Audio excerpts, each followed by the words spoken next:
Keeping it real, keeping it real. Keeping it real, keeping it real. Keeping it real with Reverend Laura. Now, before I came into this teaching, I would have never considered myself a sanctuary for anything. But I know now I can walk into a place where there's discord happening, where there's some kind of, confrontation, anger, or whatever.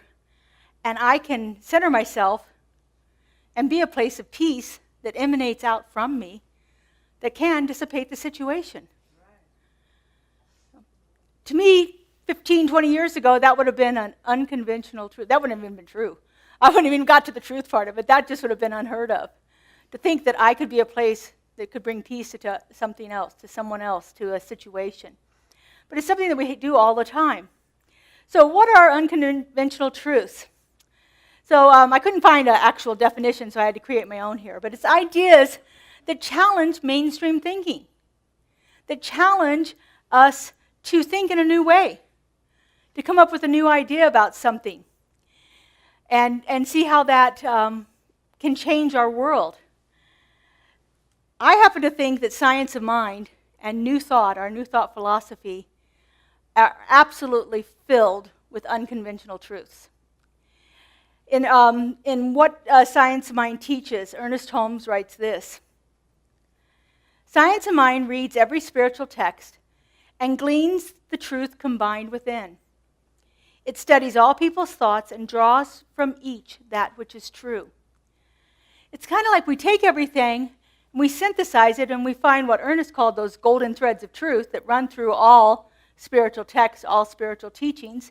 We take that, we synthesize it all together, and we come up with a new truth.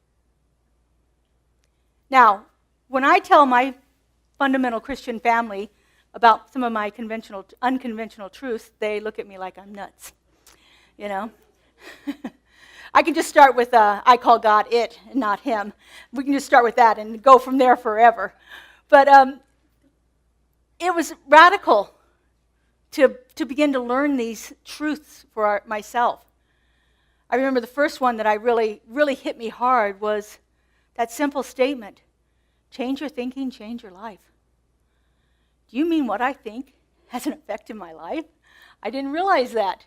And now I had 2 degrees at that time, 2 college degrees, and I thought I was pretty well educated, but I had never, ever put together the association of what I was thinking was showing up in my experience. It was all about the outward things. Those were the things that were causing my experience.